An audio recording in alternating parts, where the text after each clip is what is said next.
Hey guys, I will show you how to fix this problem on Windows 11 system. So this solution is also applicable for Windows 10.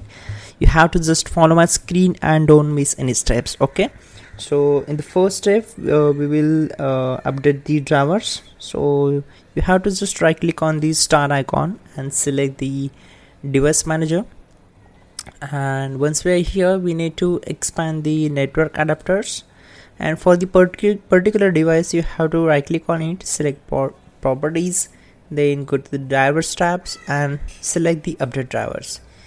Make sure you are connected with your internet connection, so select the first one, search automatically for drivers, and the base drivers will be installed on your device. So close all windows one by one.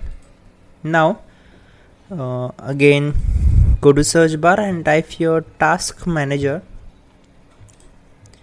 then click on run new task, select browse button.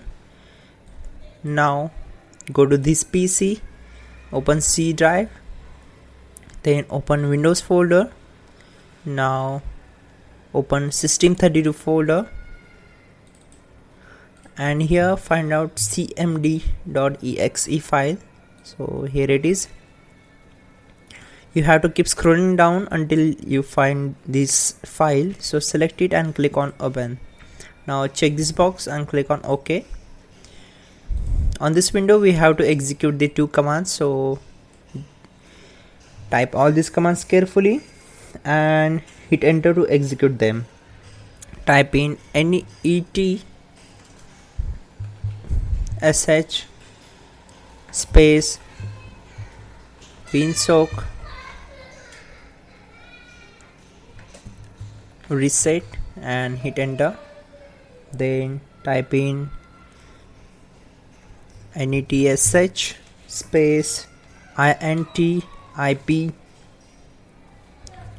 reset space reset log.txt and hit enter, and type exit.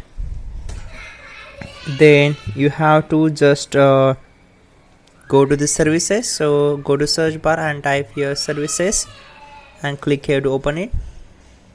Once we are here we need to find out the WLAN.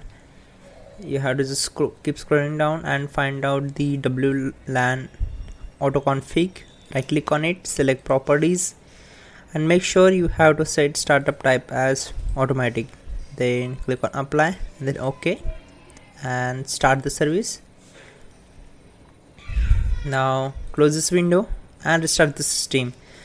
That's it guys. Don't forget to like the video and please do subscribe the channel, and please check out the pinned comment, that will also help you to fix that issue.